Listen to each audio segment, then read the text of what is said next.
नमस्कार दोस्तों, मैं हूं धर्मेंद्र कंवारी और आप देख रहे हैं हरिभूमि टीवी। दोस्तों, हमारे बुज़ुर्गों की तकवीर जो श्रृंखला है मेरी, उसमें एक और बुज़ुर्ग के पास आज मैं पहुंचा हूं। डिगल गांव के दादा राम गोपाल जी के पास मैं अभी बैठा हुआ हूं। 100 साल इनकी उम्र पिछली 29 तारीख को हो चुकी है।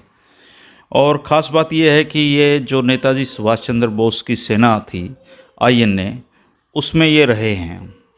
और डिगल गांव के कुल 23 लोग INA में भर्ती हुए थे सुभाष चंद्र बोस जी की, और उनमें से 13 लोग का आज तक कोई पता नहीं चला है और 10 लोग वापस लौटकर आ पाए थे। उन्हीं सौभाग्यशाली लोगों में से एक हैं दादा राम गोपाल। दादा राम गोपाल की जो सुनने की अक्षमता है वो अब बिल्कुल ख़त्म हो चुकी है। थोड़ा बहुत ये चल फिर सकते हैं, कोई बात ये मुझे नहीं बता पाए, लेकिन इनके परिवार के लोगों ने काफ़ी सारी बातें लिख के रखी हुई हैं जो दादा के पास बैठ के मैं आपको बता रहा हूँ। दादा राम गोपाल जी का जो जन्म है वो 29 दिसंबर 1920 को डिगल गांव में हुआ था, और 1 जनवरी 1937 को ये सेकंड जाट में भर्ती हुए थे। 8वीं तक की शिक्षा दादा राम गोपाल ने ली है और सेकंड वर्ल्ड वार में इन्होंने हिस्सा लिया। जापान में कई जगह पे जेलों में ये रहे, हांगकांग जेल में रहे, सिंगापुर में 7-8 महीने रहे, और उसके बाद नेताजी सुभाष चंद्र बोस की जो INA है, इंडियन नेशनल आर्मी, उसमें ये 1942 में भर्ती हो गई। अंग्रेज़ों ने मुल्तान जेल में 7 साल तक दादा को जेल में रखा। INA में ये बर्मा में, रंगून में, मलाया में इन्होंने लड़ाई लड़ी हैं। और इनके 2 बेटे हैं, सुभाष चंद्र, राज कपूर। 3 बेटियां हैं, बीरमती, ओमपति और तेज कौर। और ये 1953 और 1968 तक DSC में भर्ती हुए थे। 1962 की लड़ाई में 1965 की लड़ाइयों में भाग लिया, और सिवाना स्कूल में चपरासी की नौकरी भी इन्होंने 13 साल तक की है। दादा की जो सेहत है वो अभी तक बिल्कुल दुरुस्त है, लेकिन जो बुढ़ापे की जो बीमारियां हैं उनसे ये बुरी घिरे हुए हैं।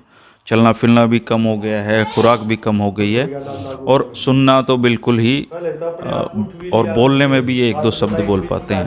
अब हम बात करेंगे नफ़े सिंह जी से। नफ़े सिंह जी जो वीर यादगार भवन है डिगल में, जो पूरे हरियाणा यानी देश का इकलौता ऐसा भवन है जो शहीदों की याद में ग्रामीणों ने खुद के प्रयासों से बनाया हुआ है। नफ़े सिंह जी से उनके गांव के शौर्य और दादा राम गोपाल के बारे में बात करेंगे। नमस्कार नफ़े। राम राम जी, बोल। तो दादा राम गोपाल तो 100 साल के हो चुके हैं। क्या हो गई, तो उसके लिए तो बहुत खुशी की बात है।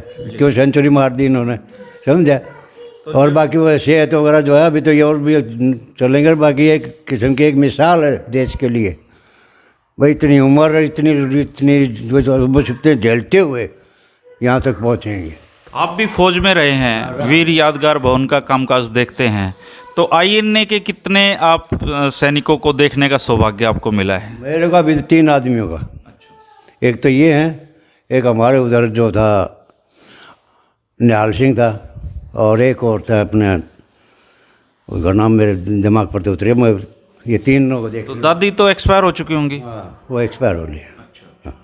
तो जब ये जवान थे तो कैसा मेल जोल रहता था इनका? उस टाइम पर मेल जोल था, एक दूसरे को ऐसे ही चाहते थे, मतलब कोई ऐसी दिक्कत नहीं। जो जितना अब जो चला है ये नहीं था उस टाइम। बहुत कॉम्प्रोमाइज आपस में बहुत मिलकर रहते थे।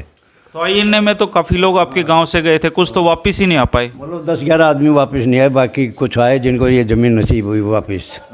अब क्या नाम है भाई आपका? मेरा नाम सुरजीत है। मैं दादाजी का पोता हूँ, छोटा पोता। अच्छा। दादा ने तो सैकड़ा मार दिया है उम्र का। हाँ, सैकड़ा। ये 29 दिसंबर को पूरे हो गए 100 साल के। जो हमारे लिए सौभाग्य की बात, हमें इनकी सेवा करने का मौका मिल रहा है। अच्छा, तो जो दादा हैं इनकी खुराक क्या रहती थी अभी तक जब ये ठीक थे? ये एक रोटी सुबह खाते हैं, सुबह नाश्ते में ये चाय के साथ वे रस लेते हैं, फैन बिस्कुट वगैरह, और फिर 2 घंटे के बाद एक चपाती खाते हैं। दिन में फल फ्रूट या जूस लेते हैं, फिर शाम को फिर एक चपाती खाते हैं, या एक दिन में चपाती और एक दिन फिर ये खिचड़ी दलिया वगैरह ऐसे लेते हैं। तो दादी कब एक्सपायर हुई है? ये मेरी दादी सन 2007 में एक्सपायर हुए 21 जनवरी को। अच्छा, तो दादी को याद करते थे कभी कभी?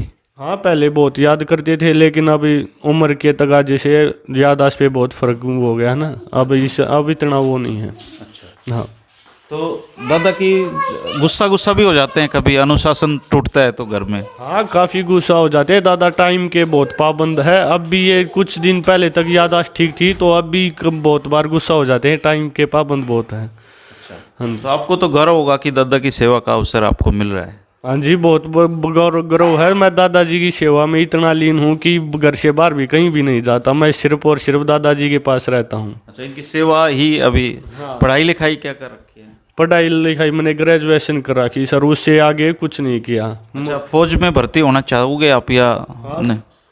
दादाजी का सपना था फौज में भर्ती करवाने का, लेकिन मुझे वो सौभाग्य नहीं मिला, मैं फौज में नहीं हो सका। हाँ। तो दादा की अभी पेंशन कितनी है? दादाजी की जो INA की पेंशन है वे 30,000 है, और जो वो हरियाणा सरकार की तरफ से मिल रही है वो 25,000 है। मतलब दादा एक जो सरकारी कर्मचारी होते हैं उनकी तनख्वाह तो दादा अभी ले रहे हैं? हाँ, ले रहे। वैसे भी दादाजी अपने लाइफ में 4 नौकरी की हुई है दादाजी ने। अच्छा।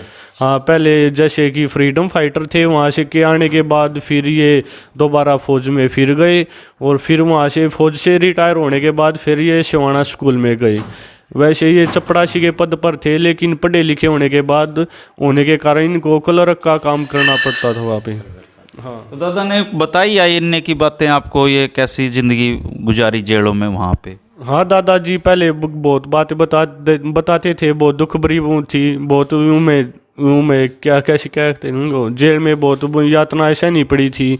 ये 6 या 7 साल में घर में आए थे। यहाँ पे सभी लोगों को ऐसा लग रहा था कि दादाजी की डेथ हो चुकी है। दादी जी विधवा, वैसे विधवा होने का मानती थी, लेकिन ये दादी जी को लगा कि वो विधवा हो गए हैं। हाँ, दादी जी को लग गया था कि वो विधवा हो गए, लेकिन मानती नहीं थी। कि दादी का मन करता था कि आएंगे। फिर ये कितने साल बाद घर लौटे? ये 6 से 7 साल बाद घर लौटे थे। ये पूरा शरीर बहुत बुरी तरह डैमेज हो गया था, दांत भी गिर गए थे, एक आँख भी खराब हो चुकी थी। वो बहुत बुरी हालत थी जब घर आए थे। तो दादा तो अब दादी को याद करके दिन काट रहे हैं अब बुढ़ापे में। तो अब तो इतनी याददाश्त नहीं है, पहले तो बहुत याद रखते थे।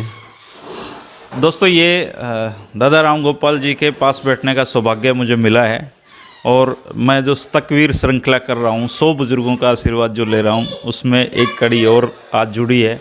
और मैं उम्मीद करता हूँ कि दादा की जो सेहत का राज है, जैसा इनके पोतों ने बताया है कि इनका जीवन पूरा अनुशासित जीवन था। उठना बैठना, सुबह और शाम के इनके शेड्यूल थे, और उस अनुशासन को जब टूटता था तो ये गुस्सा हो जाते थे, अब भी हो जाते हैं। और हम उम्मीद करते हैं कि दादा जीवन के और दिन देखें और पूरे करें।